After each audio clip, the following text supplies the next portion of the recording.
Assalamualaikum warahmatullahi wabarakatuh. Di sini saya akan mempresentasikan tentang merancang pengalaman belajar bahasa Arab.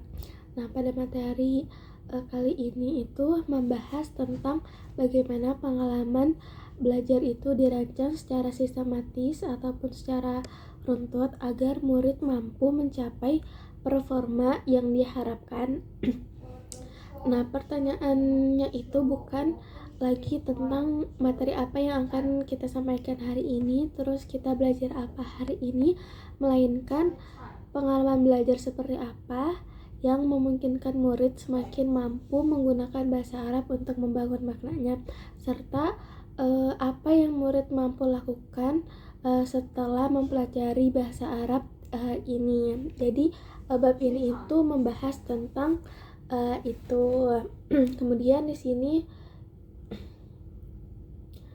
yang kedua ada pembelajaran sebagai pengalaman bermakna. Di sini itu ada menggeser cara pandang pembelajaran.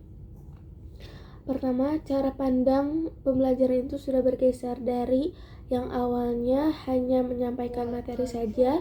Sekarang pembelajaran lebih ke arah yang komunikatif.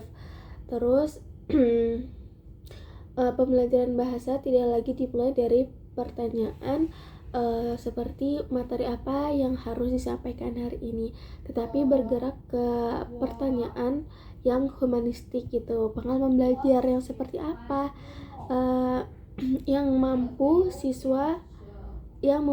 siswa menggunakan bahasa untuk menyampaikan makna secara nyata. Adapun perbandingan dari orientasi lama ke orientasi yang baru. Yang pertama, orientasi lama ini hanya sekedar menyampaikan materi saja secara searah. Yang kedua, menuntaskan buku atau bab target kurikulum dengan beberapa pertemuan. Yang ketiga, guru sebagai pusat pembelajaran, yaitu teacher center. Selanjutnya ada latihan bentuk berbahasa, itu hanya sekedar latihan saja. Terus yang terakhir, mengandalkan nilai akhir ujian sumatif berupa angka, jadi asesmennya itu hanya berupa angka saja. Akan tetapi pada orientasi baru atau pengalaman belajar yang baru ini lebih fokus mengarah pada merancang pengalaman belajar yang fungsional. Dari menyampaikan materi, sekarang kita merancang pengalaman belajar yang lebih menyenangkan dan bukan hanya menyampaikan materi saja, melainkan bagaimana murid bisa menggunakan bahasa dalam kehidupan sehari-hari, itu lebih komunikatif. Terus yang kedua, mengembangkan kompetensi kemampuan nyata. Terus yang ketiga, murid sebagai pelaku belajar aktif. Nah, di sini dari yang tadinya teacher center sekarang menjadi student center, yang mana murid sebagai pusat pembelajaran banyak berinteraksi, berkomunikasi, dan berperilaku aktif dalam proses pembelajaran berlangsung. Terus yang selanjutnya, penggunaan bahasa terintegrasi dalam konteks yang tadinya hanya sekedar latihan bentuk saja, sekarang penggunaan bahasanya ini sesuai dengan konteksnya dan berdasarkan kehidupan yang nyata. Terus asesmennya pun sekarang berupa bukti perkembangan atau bukti performa nyata murid, bukan hanya sekedar angka saja. Selanjutnya ada hakikat dan karakteristik pengalaman belajar bermakna. Nah, pengalaman belajar yaitu rangkaian situasi, aktivitas, atau kegiatan yang memungkinkan murid membangun kemampuan secara bertahap. Dan di sini ada tiga ciri utama pengalaman belajar. Yang pertama ada tujuan yang jelas. Nah, tujuan yang jelas ini murid memahami betul kompetensi performa yang sedang mereka bangun dalam sisi tersebut. Jadi jika tujuannya itu jelas, maka murid akan mengetahui performa atau kemampuan apa yang sedang dialami, yang sedang dijalankan dan sedang dikembangkan oleh murid. Yang kedua, keterlibatan aktif, yaitu murid beraktivitas langsung seperti menyimak, membaca, berdialog, menulis atau mempresentasikan makna secara interaktif. Nah, keterlibatan aktif murid ini sangatlah penting dalam pengalaman belajar. Apabila murid dilibatkan secara aktif, maka otomatis murid menjadi sangat berkembang dalam pembelajarannya gitu. Jadi kemampuan berbahasanya pun bisa berkembang. Kemudian yang ketiga ada perubahan kemampuan, yaitu proses menghasilkan peningkatan performa komunikatif nyata yang dapat diobservasi oleh pendidik, ataupun menghasilkan perubahan kemampuan yang dapat diamati melalui performa nyata. Nah, di sini perubahan kemampuan itu bisa dilihat oleh pendidiknya dari perkembangan yang minim terus menuju perkembangan yang kompleks. Terus selanjutnya ada karakter pengalaman belajar yang bermakna. Di sini ada 5. Yang pertama, berangkat dari penggunaan bahasa. Nah, aturan bahasa tidak dipelajari secara gamblang, tetapi langsung digunakan sebagai alat bertukar pesan atau berinteraksi. Nah, jadi unsur bahasa di sini bukan menjadi tujuan akhir dalam pembelajaran bahasa Arab, akan tetapi sebagai alat untuk membangun makna. Yang kedua ada dekat dengan kehidupan murid. Nah, jadi mengusung tema keseharian nyata, yaitu diri sendiri, keluarga, madrasah, hobi, dan lain-lainnya itu berdasarkan kehidupan murid dan dekat dengan lingkungan sekitar. Yang ketiga ada melibatkan interaksi sosial, yaitu bahasa berkembang kuat saat murid berdialog aktif dan bernegosiasi bersama teman sebayanya. Jadi karakter berbahasa yang baik itu jika terlibat dalam interaksi sosial secara langsung seperti dialog, berbahasa Arab, berdiskusi, itu sangat berpengaruh.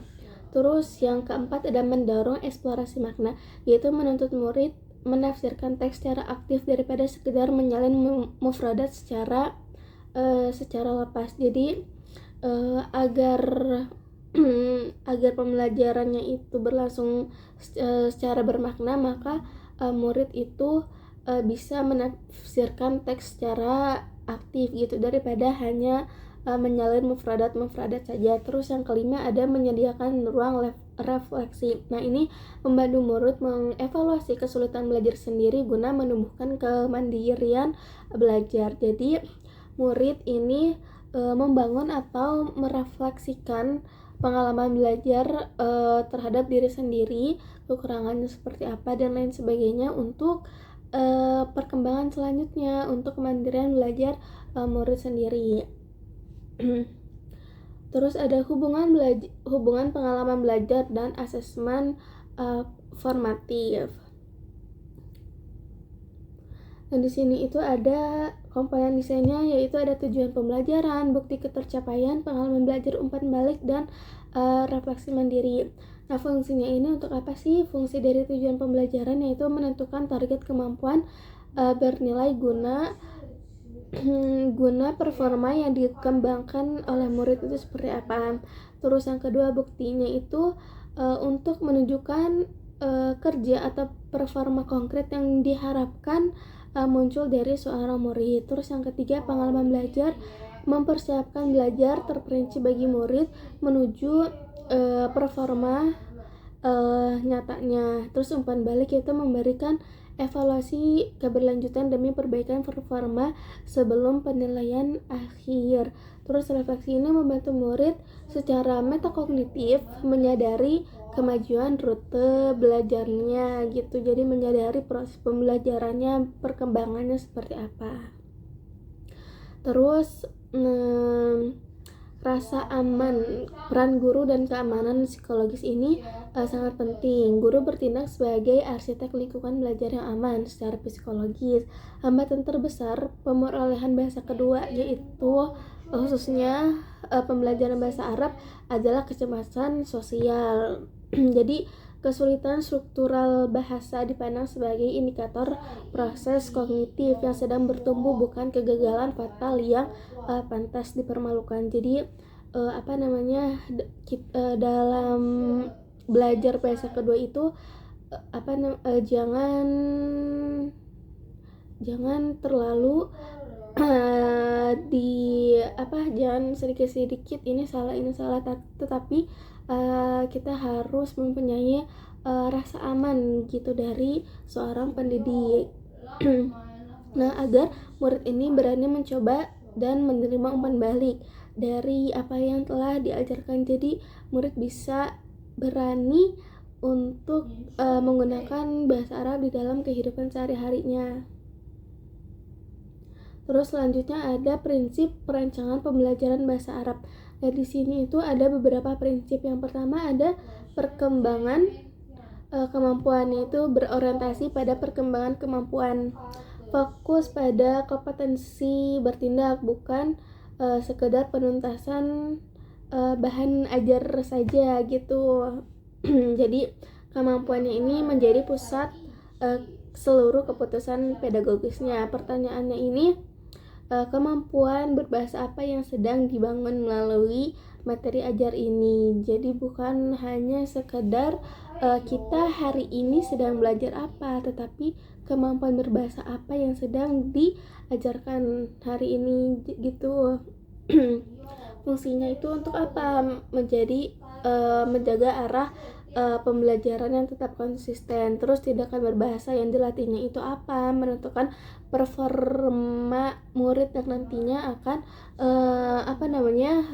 dibuktikan gitu. Terus makna apa yang dibangun, yaitu fungsinya untuk menjaga pembelajaran tetap komunikatif, serta bukti perkembangan apa yang murid muncul yang nantinya akan dilihatkan oleh seorang murid itu menghubungkan aktivitas dengan asesmen nantinya. Terus yang kedua ada makna sebelum dibentuk atau berangkat dari makna yang sebelum bentuk. Jadi pembelajaran dimulai dari makna sebagai titik awal. Nah, sedangkan bentuk bahasanya itu atau al-mabna berfungsi sebagai sarana. Nah, konteks dihadirkan dahulu agar siswa mengamati fungsi maknanya sebelum menelaah pola bentuk kebahasaannya. Nah, di sini ada tahap-tahapannya. Yang pertama ada konteks lebih dahulu, konteks, makna, penggunaan, dan refleksi bentuk. Nah, konteksnya ini fokusnya itu mengapa bahasa ini digunakan dan mengapa bahasa itu digunakan dalam konteks tersebut. Yang kedua, makna, apa yang ingin dipahami atau disampaikan oleh makna tersebut gitu, dari teks tersebut gitu. Penggunaan, bagaimana bahasa ini digunakan dalam konteks itu dan maknanya apa. Terus yang keempat, refleksi bentuk. Pola bahasa apa yang mendukung makna tersebut. Selanjutnya ada menempatkan murid sebagai pelaku belajar.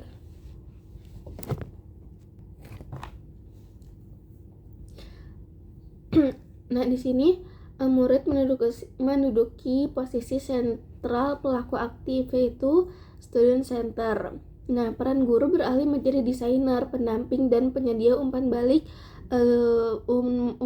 dari proses pembelajaran. Murid perlu diberi ruang untuk mengamati, mencoba, bertanya, berdiskusi, dan menghasilkan. Guru bergeser dari yang tadinya itu teacher center yang berpusat pada guru, sekarang menjadi student center.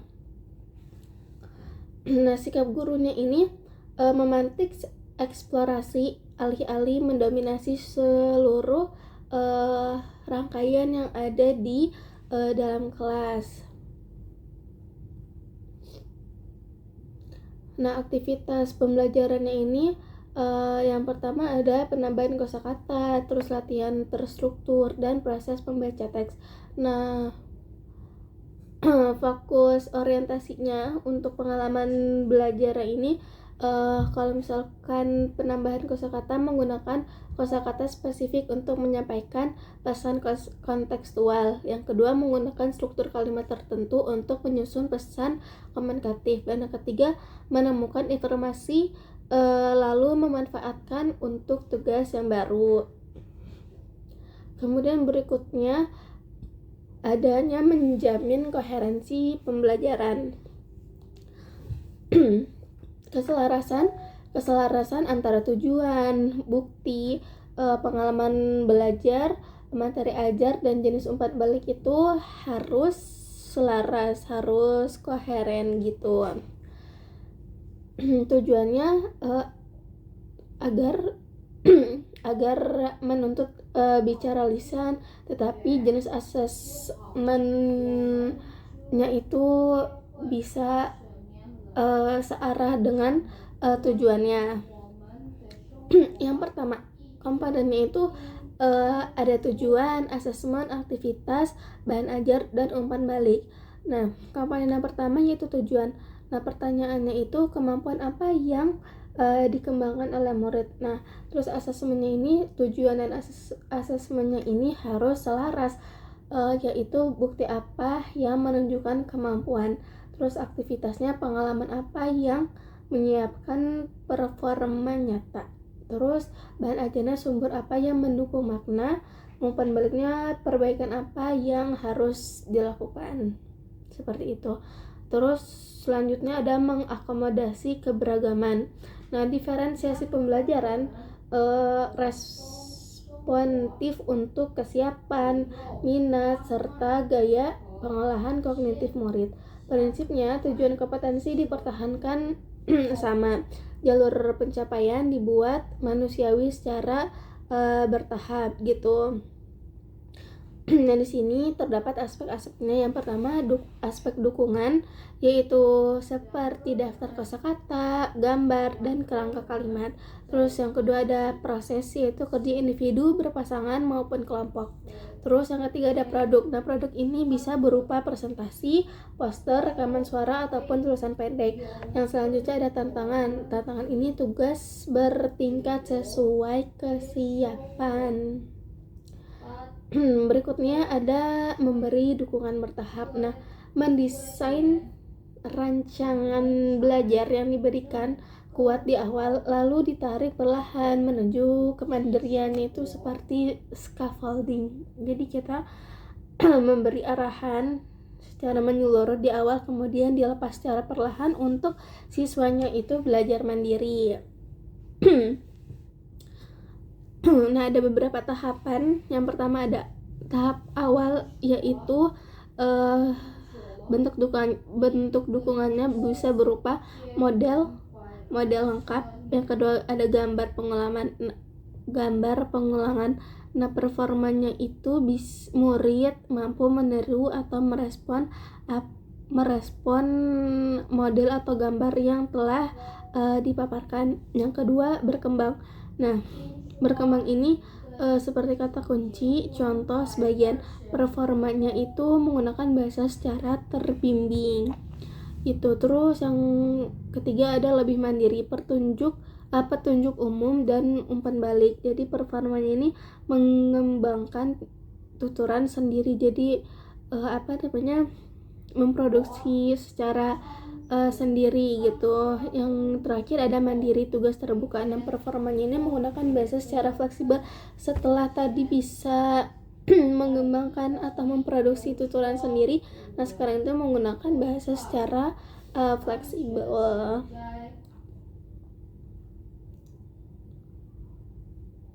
Terus selanjutnya ada menjaga keseimbangan antara bentuk, makna, maupun kelancaran Nah, pembelajaran yang kuat wajib menjaga keseimbangan dinamis antara bentuk, makna, dan kelancaran. Bentuk menjaga ketepatan dan kejelasan struktur bahasa agar tidak mudah menimbulkan kesalahpahaman. Terus yang kedua, makna. Makna ini menjamin adanya ide konkret bermakna sosial yang diproses oleh siswanya. Terus yang ketiga ada kelancaran, yaitu membangun keberanian mengekspresikan gagasan secara terus-menerus tanpa dihambat takut salah. Jadi harus seimbang gitu agar tidak adanya tumpang tindih. Terus yang kedelapan ada adab komunikasi. Konteks madrasah mengintegrasikan etika berbahasa Islami secara implisit. Yang pertama ada santun menyapa seperti melatih salam, sapaan hangat, dan apresiasi lawan tutur. Yang kedua mendengarkan aktif, menghormati teman saat berbicara dan tidak memotong pembicaraan. Dan yang ketiga itu sopan berargumen, berani berbeda pendapat secara santun tanpa merendahkan pendapat orang lain. Nah, adab-adab ini sangat diperhatikan sekali dalam komunikasi. Nah, terus yang terakhir ada menyediakan ruang refleksi, yaitu menghidupkan kemandirian kognitif lewat instrumen reflektif berkala seperti menggali kemajuan. Jadi apa yang sudah mampu saya lakukan hari ini, terus apa yang sudah saya mampu lakukan setelah belajar materi tersebut. Terus mengidentifikasi tantangan bagian mana dari pelajaran tadi yang masih terasa sulit. Terus yang ketiga ada target perbaikan, bagaimana langkah saya memperbaiki performa untuk esok hari dan kedepannya. Nah, terus sekarang ada pembelajaran berbasis teks atau PBT. Nah, teks ini dipahami secara luas, bukan hanya sekedar tulisan atau bacaan, melainkan suatu makna yang mencakup dialog, pesan, poster, pengumuman, dan lain sebagainya. Nah, teks adalah satuan makna utuh. Teks adalah satuan utuh makna sosial yang realistis.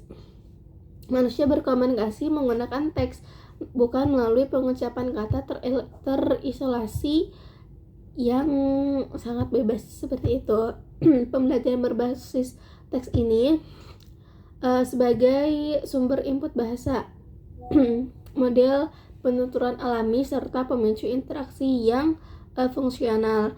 Nah, kemampuan berbahasa berkembang melalui keterlibatan dengan penggunaan bahasa yang utuh, bukan melalui latihan unsur bahasa yang terpisah. Nah, adapun bentuk-bentuk teks, yaitu yang pertama ada bentuk teks lisan, yaitu bisa berupa dialog fungsional, narasi pendek, dan lain sebagainya. Terus bentuk teks tulis, yaitu deskripsi tertulis, pesan, ataupun jadwal kegiatan. Bentuk teks visual yaitu poster infografis. Terus yang terakhir ada teks multimodal, itu video pembelajaran dan media interaktif digital lainnya. Selanjutnya ada pengelola dan memilih teks dalam pembelajaran berbasis teks. Yang pertama ada fungsi pedagogik teks. Jadi ada sumber makna, model bahasa, dan pemicu interaksi. Nah, sumber makna ini fungsinya untuk menyediakan data informasi untuk dipahami siswa secara utuh. Jadi murid mampu membaca atau menyimak untuk memahami isi teks tersebut. Itu yang kedua ada model bahasa, fungsinya memperlihatkan pola sintaksis, kosakata, dan penulisan yang benar. Jadi murid mampu mengamati pola ungkapan dan struktur yang ada di dalam teks. Yang ketiga pemicu interaksi, yaitu menjadi bahan diskusi, tanggapan kritis, dan analisis kolaboratif. Jadi murid mampu berdiskusi, bertanya, dan menanggapi terkait teks tersebut. Adapun kriteria memilih teks untuk pembelajaran, yang pertama selaras dengan tujuan, pastinya teks mendukung kompetensi target untuk performa murid. Terus yang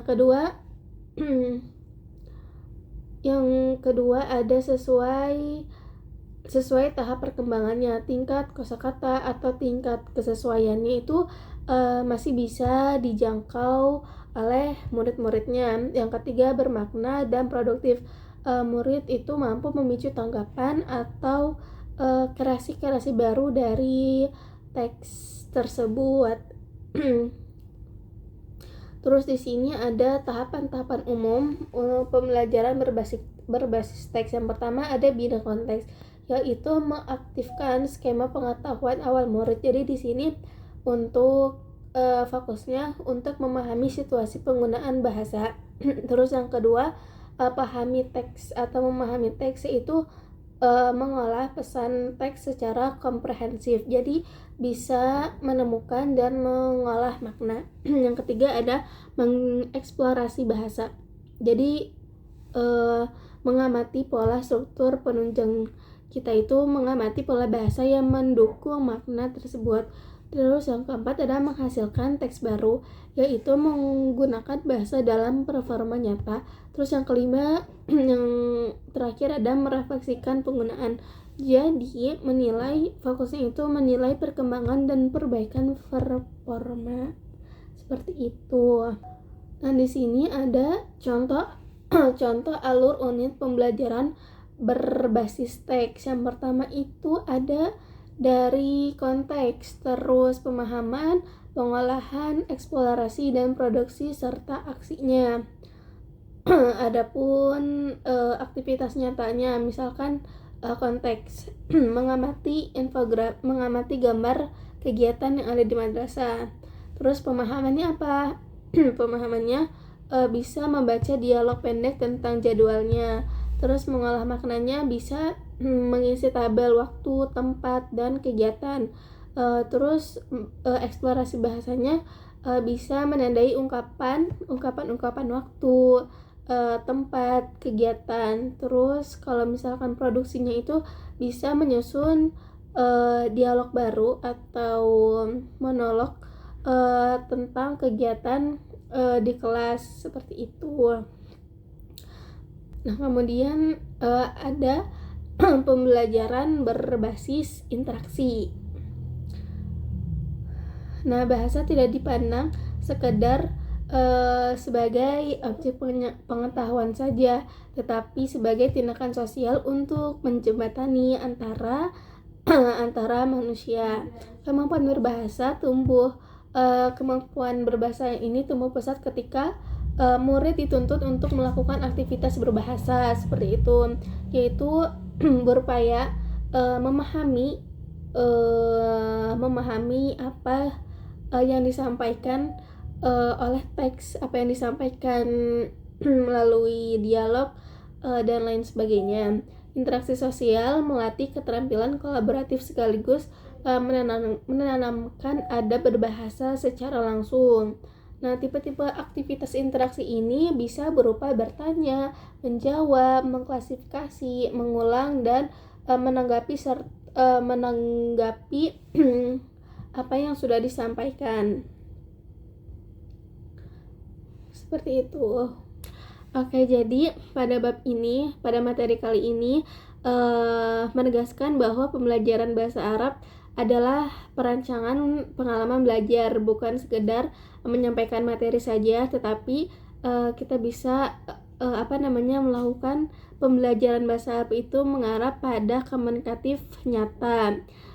Nah, seluruh prinsip yang dibahas tadi seperti berbasis teks, interaksi, serta hakikat-hakikat belajar perlu diikat oleh nilai-nilai yang humanistik. Adab komunikasinya juga perlu diperhatikan lagi, dan orientasi pembelajaran yang memanusiakan murid tersebut. Nah, di sini guru berperan sebagai perancang ataupun desain pembelajaran. Jadi bukan teacher center lagi ya, tetapi student center yang mana siswanya itu lebih aktif berbicara, berinteraksi dengan menggunakan bahasa Arab daripada gurunya, seperti itu.